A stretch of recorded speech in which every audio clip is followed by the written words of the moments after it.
I want to bring in former Lieutenant General Richard Newton now. Sir, we are hearing that President Putin has declared a special military operation in the eastern region of Ukraine. Does special military operation mean an invasion? Yeah, I've checked my sources as well, and have confirmed what you just reported, Marnie. It does mean that the Russian forces are in attack position.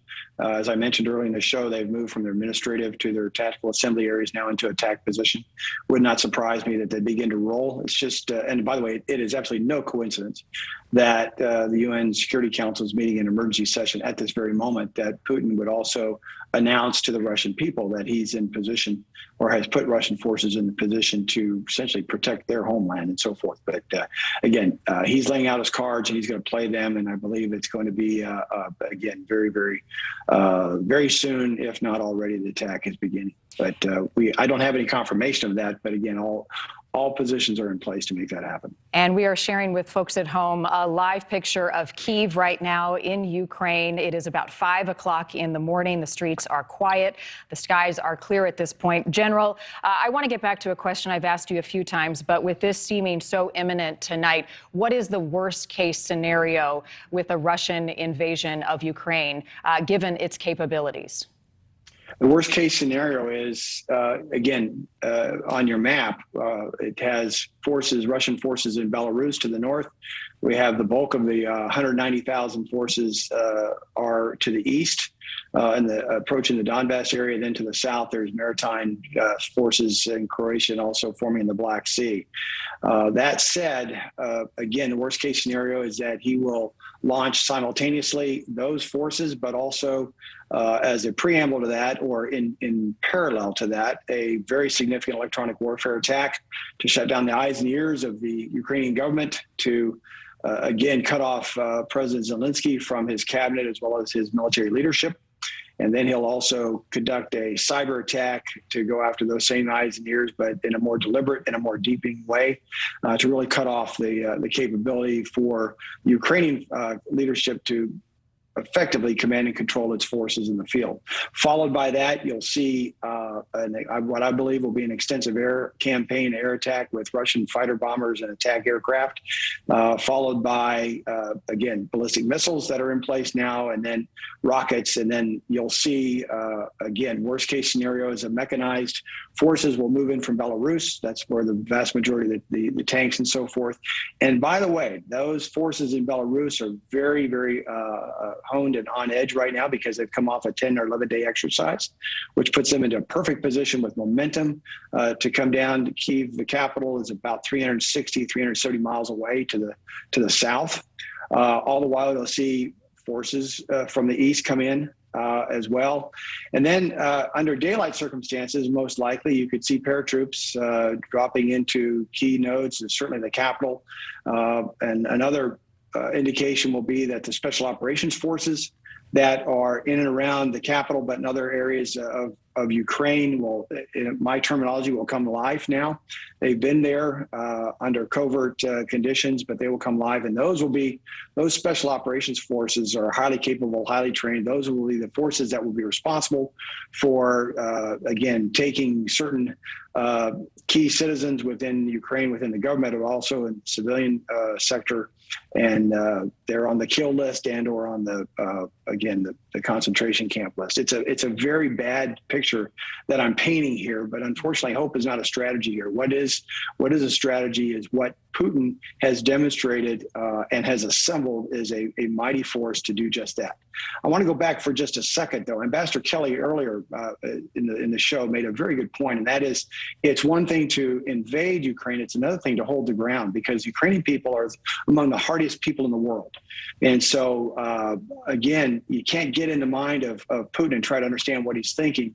But should the invasion take place, I believe it is, that's one thing. But in order to, again, maintain the hearts and minds of Ukrainian citizens, I don't see that happening. So it's a very difficult situation on all fronts.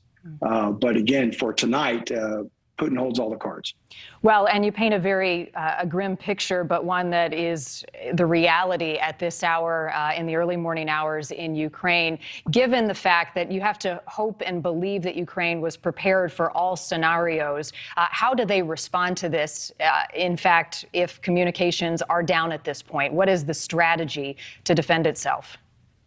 Well, it'll be very difficult. I mentioned earlier in the show, Ukrainian military forces are at about 170,000. I stand corrected on that. I went back and looked at some other data. It's about 200 or 215,000 in terms of their military. But again, they are not a match for the Russian army. Again, with tailwind at its back, with momentum through these exercises, but also having positioned its the 190,000 forces now, and as I mentioned, in those administrative assembly areas farther away from the border, but then closer now in the tactical positions, and now in the attack positions, literally on the border. So the momentum is on the favor of the Russians. However, there's absolutely true grit and determination of the Ukrainian military and their people, but they're just not a match for the Russian army at this point. And then if you fold in that electronic warfare attack and the cyber attack, it's going to be no match. I wish I had better news on that front, but I don't. But it's one that it's going to be very difficult. And I believe there will be casualties, significant casualties, certainly on the Ukraine side, but also on the Russian side as well. And if folks are just joining us, I want to remind you we are in continuing coverage of this developing situation as Russia potentially prepares to invade Ukraine. Tonight, we are hearing that President Putin has declared a special military operation as its forces cross the border into Ukraine. General, U.S. forces, we have heard, are moving into the Baltic region, closer to Russia. Why would they be repositioning right now? Those forces, Marnie, have been the president has requested that we bolster our defensive positions in our NATO allies in the Baltic region, Estonia, Latvia, and also Lithuania. They are part of the 30-member team of our NATO alliance. And so we're positioning our forces there to demonstrate our capability to put our forces anywhere on the chessboard, if you will, inside of NATO, but also that we're putting F-35 or the latest stealth fighter attack aircraft there. But it's to show the resolve of the United States that we are again, committed to NATO, that we are committed to and bold at this point to put up in U.S. forces with our NATO allies there in those three countries I mentioned. So it demonstrates, again, our will, but they are strictly in a defensive position. We have, as we've reported earlier, there have been 6,000 men and women sent to the front lines in Europe now, mainly out of Fort Bragg, as we've reported. But that's on top of the 80,000 U.S. forces that are assigned to Europe. But these 6,000 troops, separate and apart of the 800 that are moving up into the Baltic regions, have been positioned in Poland and in Romania and so forth. And so that is part of an additional element that to bolster our position to again show our will to defend NATO, and as well as should we need to be in a position to have any type of military actions, that we are prepared to do just that. General, can you envision a scenario in which the U.S. would send in combat troops? Well, in terms of offensive operations against the Russians in Ukraine, I do not, for a couple of reasons. Number one, Ukraine is not a member of NATO. They are leaning towards the West, and that's the whole reason why we're here with regard to Putin wanting to bring Ukraine back into the Russian orbit, if you will. But they are not a member of NATO, and I would advise the president not to do anything. And I don't believe that's even under consideration. However, if there's a spillover effect, and the spillover effect could be in terms of accident, you notice Romania. I've been to Romania a number of times. Romania is there on the western side of Ukraine. If there's somehow some spillover action between Ukraine and Russian forces in Romania, again, I'm making that up at this point. But if there's an attack on a NATO member, be it Poland, be it Romania, and so forth, then that would be attack on all NATO, according to Article 5 of the NATO, the North Atlantic Treaty Organization articles. So, but I do not envision any type of kinetic attack. Now, let's take for discussion this notion of hybrid warfare. We mentioned electronic warfare at the heart of the initial part of the campaign, but also cyber warfare, cyber attack, offensive cyber attacks. There is potentially some spillover in terms of either intended or unintended consequences of offensive cyber operations that could affect U.S. forces. It could affect U.S. entities here in the United States. That will be, again, if we get to that point, now we're already in uncharted territory, Marnie.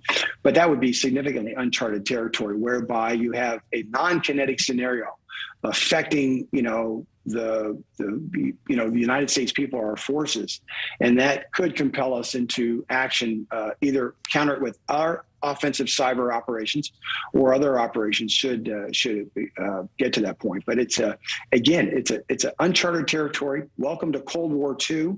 And it's going to get difficult from this point on, even more so than we've seen up to this point. General, I'm just hearing that President Putin has released some statements saying that the efforts tonight, this special military operation, is an effort to protect civilians, and that any effort by other countries to intervene or interact would result in severe consequences. So some dangerous and very troubling words from President Putin tonight. General Richard Newton, stick around. We're going to bring you back in here shortly. Appreciate, as always, your insight on this developing situation. It does appear that that war is more imminent than it has been on this evening here in the U.S. and across the world in Ukraine. Thanks for watching. Click the red subscribe button below so you can get more of NewsNation's fact-driven, unbiased coverage.